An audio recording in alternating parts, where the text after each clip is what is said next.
Class is now open.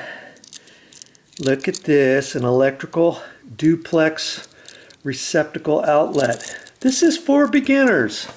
Okay, that's why I titled it that way. If you don't know anything about replacing an electrical outlet, this video is for you. So stick around. I've got lots to teach you. That's funny. I'm just going to put it on this little cat stand right here. My little work bench, as it were. And we're going to take a few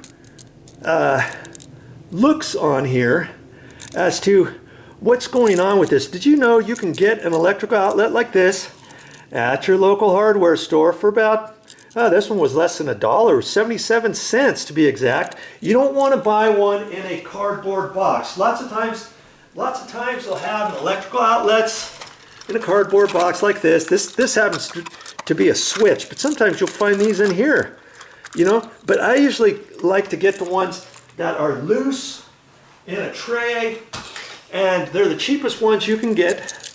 77 cents for this. They work just as well as the $1.99 ones, or whatever. And this one happens to have the little round out faces like that. And then they also have rectangular ones. Have you seen the rectangular ones? If you've not seen the rectangular ones, I don't happen to have one here, but I have light switches here. See how it's rectangular? Well, they have electrical outlets like that, so then you would have to get a cover plate, you know, with the knockouts like this, okay? But it's always nice when you're replacing something, look at your existing electrical outlets, okay? See what kind they are. See, that's the one I'm going to replace. Now, see, that's the old school style is what I've got. That's what I call it, old school. And then it's got this cover plate with the two round knockouts. And you also look at all of your light switches and your electrical outlets, and hopefully they're all the same color. Now, these happen to be white. Now, in older houses, they're kind of ivory color. Okay, so you don't want to just run to the store and get an ivory one and put it down where a white one is. Or go to the store, yeah, I just need an electrical outlet, I don't know, I'll just pick one up, they're all the same. And you come back and it's an off-white one, it's the vanilla color, the off-white, and you put it in there and it doesn't match. I've seen that lots of times. Even sometimes they'll do that with GFI outlets. Let's take a look in here. Let's just see what they did. Oh, that's right. I've got the power. I've got the power turned off. Here's a GFI electrical outlet, and it happens to be white on white. Lots of times these are off-colored, and sometimes they'll put an off-colored one here with the white cover plate because they weren't paying attention when they went to the store. They didn't get the right color. Okay, so the first thing you want to know is get the right color. Okay? Match your existing conditions. See, here's one here in the bedroom. Yep, sure enough, it's that same kind.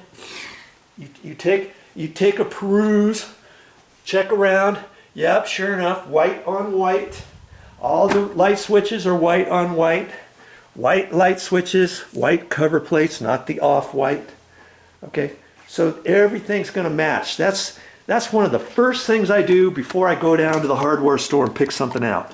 Now, here's something else you're going to want to, well, here's something interesting I find on these. When I take a look at this, they have two different kinds. They have a 15 amp electrical outlet, and they also have 20 amp. Well, what's the difference, you might say? Well, 15 amp, lots of times they'll have 15 amp, and those are generally the ones that you install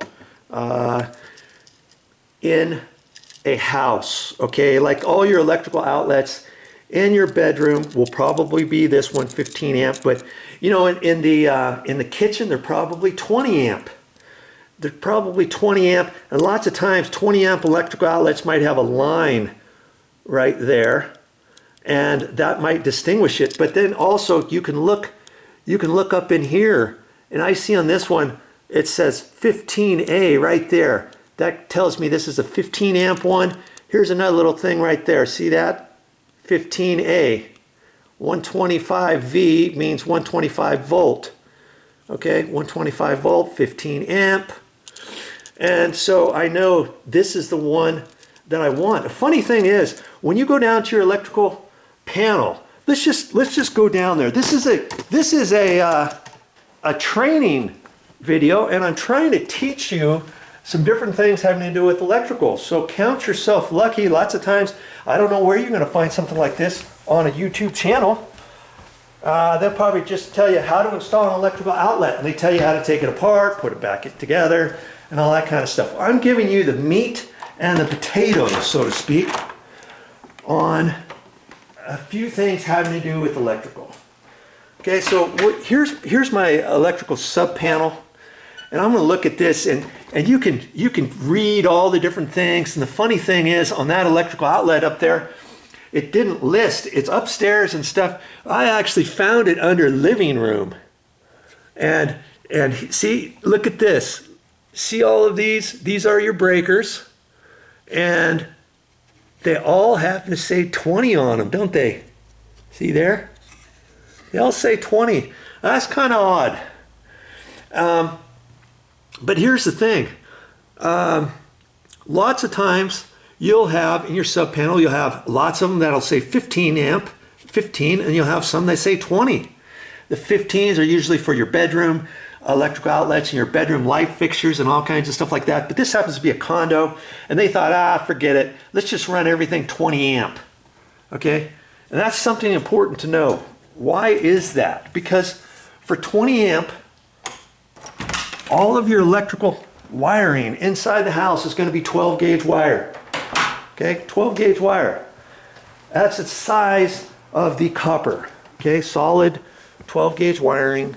And 15 amp circuits are usually run by 14 gauge wire. Now what's the difference? Well, the 14 gauge wire is a little bit thinner, a little bit smaller than your 20. I just happen to have a couple little pieces of wire here, and I was going to show you some different things. Now, I think one of these is 12 gauge wire, and one's 15 or 14 gauge wire. Okay, and it kind of makes a difference. Okay, I'm gonna strip off some. Here's my little strippers, and here's something else you're going to need to know. If you use strippers, they got little numbers on the side. See there? There's a 10, 12, 14, 16, 18. And you go, for 12 gauge wire, I'm going to use the hole, that's the 12, and I know that's the second one. Okay, I'm just going to set it on there, twist, pull it off. Kaboom. Okay, now this one I think is 14, so I count up 3, that's 14's right there, see? Right there, so I can strip that wire right there. Okay, so I'm going to pull that off carefully. Now, can you see the difference? See how this one's thinner than that? See there? And I can usually tell, when you're running wire after a while, you can generally tell this one can bend a little bit easier. The 14 gauge wire as opposed to the 12 gauge wire is a little bit stiffer. When I first looked at the ends of these, I was trying to see, here's an end that hasn't been stripped. When you first look at it, it's kind of hard to tell if one's thicker than the other until you strip the wire. Sometimes if it's kind of pushed in there, you might think, oh, these are both the same, but they're not.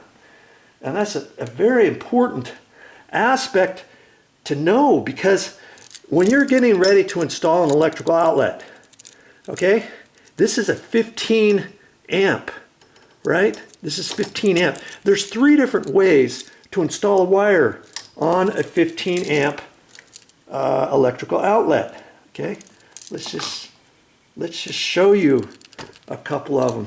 Here's one way, is on the back. See those little holes? You would poke the wire into the back. Okay, you'd poke it into the back. Another way you could do it is loosen up this side screw and put it on the side like that. Okay, and clamp the screw down. I've seen electricians do that. Some electrical outlets are set up that way. I don't like doing it that way because it has a tendency of possibly sliding out. There's a little concave area right there where you put your wire in there and let it set on there and clamp that down. If you're not paying attention, maybe you don't clamp it down properly, and when you push this into the wall, maybe this wire pops out or whatever. What I like to do